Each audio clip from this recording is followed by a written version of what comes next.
En un sentido restringido, son un grupo de organismos eucariotas, pluricelulares, monofilético, que comparten un ancestro común, con capacidad fotosintética y carentes de movimiento. La mayoría de las especies se encuentra modelando los ecosistemas terrestres. Al igual que en las algas, las células de las plantas presentan, además de cloroplastos, una pared celular, compuesta principalmente por celulosa. Igualmente, las plantas, como las algas, son productores primarios en sus respectivos ecosistemas y son las principales productoras de oxígeno y captadoras de CO2, razones suficientes para considerar su importancia en los diferentes ecosistemas.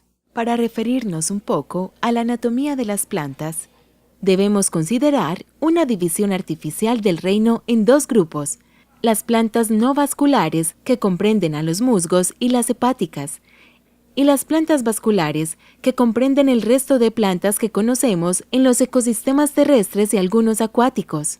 Respecto de las plantas no vasculares, estas se diferencian en varios aspectos de las plantas vasculares. Primero, las plantas no vasculares, como musgos y hepáticas, no poseen un sistema vascular que transporte las sustancias hacia y desde la planta, por lo que la absorción de agua y minerales ocurre a través de las membranas de las células que forman las estructuras en contacto con el medio. Segundo, la reproducción sexual involucra la formación de gametangios masculinos, anteridio, y femeninos, arquegonio, que producen respectivamente los anterozoides y las zoosferas, que al fusionarse dan lugar a un esporofito. Como la mayoría de sus parientes, en las plantas vasculares y en sus ancestros, las algas, las plantas no vasculares son muy del agua, por lo que son muy abundantes en ambientes con alto porcentaje de humedad, aunque pueden encontrarse unas pocas especies en ambientes secos, rocas y suelo, además de sitios completamente antrópicos, tales como edificaciones. Ya que el conjunto de plantas no vasculares no constituye un rango taxonómico formal, lo utilizamos aquí para delimitar varias clases de plantas, cuya poca especialización tisular y su falta de un sistema vascular de transporte de sustancias las acerca evolutiva y morfológicamente. En un sentido amplio, las plantas no vasculares comprenden tres grandes grupos, de los cuales los musgos son el más abundante y diverso, con cerca de 13.000 especies, seguido por las hepáticas con 9.000 y finalmente los antecerotes con 250. Como el resto de las plantas, los musgos, las hepáticas y los antecerotes son organismos fotosintéticos, por lo cual contribuyen sustancialmente en la producción de oxígeno y la captación de dióxido de carbono. Además, por su obligada dependencia del agua, colaboran con la regulación y mantenimiento de los niveles hídricos de diferentes ecosistemas. Aquí empezamos con el gran grupo de las denominadas algas vasculares, que abarca tres grandes grupos del reino vegetal: pteridofitas, angiospermas y gimnospermas, con un par de características en común: la presencia de un sistema vascular para el transporte de sustancias y el desarrollo de un sistema radicular que permite la extracción de agua y minerales del suelo. Las pteridofitas, comúnmente conocidas como helechos, comparten con el resto de las plantas superiores la presencia de xilema y floema, además de un sistema radicular que les permite anclarse al suelo y extraer sustancias de este. Sin embargo, a diferencia del resto de las plantas no vasculares, las pteridofitas no producen flores ni se reproducen por semillas.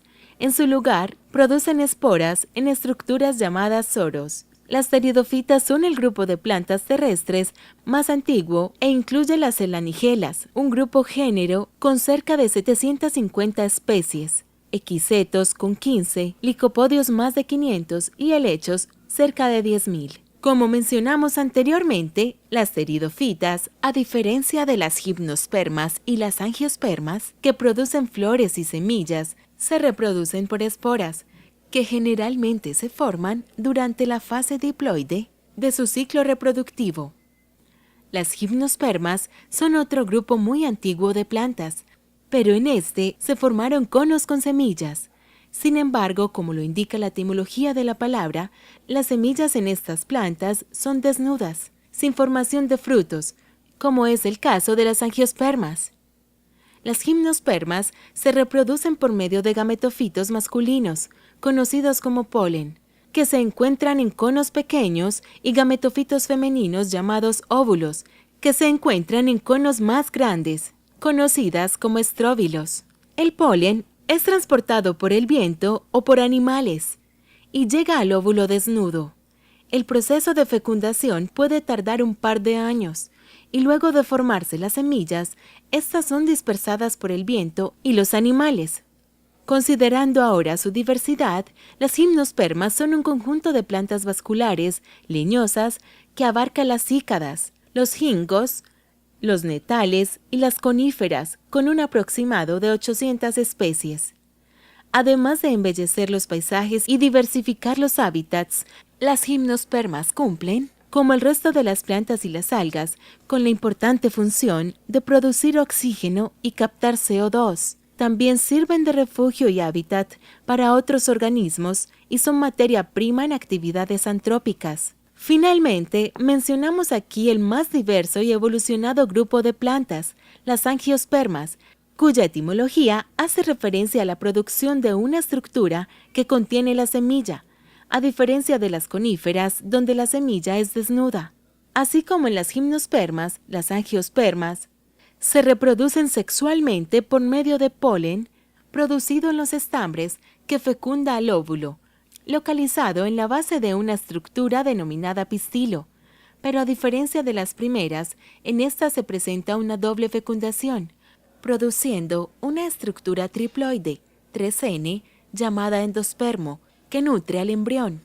Es de resaltar que algunas angiospermas producen flores hermafroditas, es decir, tanto el polen como el óvulo se producen en la misma flor o en flores diferentes del mismo individuo, plantas monoicas, mientras que otras producen flores unisexuadas en cada individuo, plantas dioicas, por lo cual se habla de plantas macho y plantas hembra, como en el caso del mamoncillo. Anteriormente, se mencionó que las angiospermas son el grupo más diverso del reino vegetal, con aproximadamente 250.000 especies agrupadas en 415 familias, pero podemos considerar dos grandes grupos. El primero, denominado monocotiledóneas, que comprende aquellas plantas en las que el embrión está protegido por una hoja embrionaria, cotiledón. Además, no tienen crecimiento secundario, no producen madera y poseen un sistema radicular fibroso. El segundo son las eudicotiledóneas, cuyo embrión es protegido por dos cotiledones.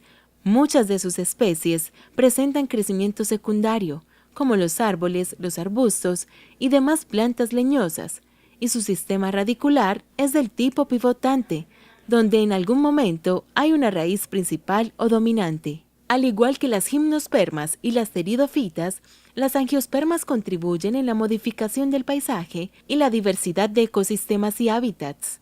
Aunque virtualmente están distribuidas por todo el planeta, su mayor diversidad se encuentra en los trópicos y decrece al acercarse a los polos, como en la tundra, dominado principalmente por coníferas. Otro aspecto muy importante de las angiospermas es que la gran parte de la dieta humana y de muchos animales se basa en algunas especies de este grupo de plantas. Recuerde ampliar las generalidades exploradas aquí a través de la lectura sugerida para el tema en la bibliografía.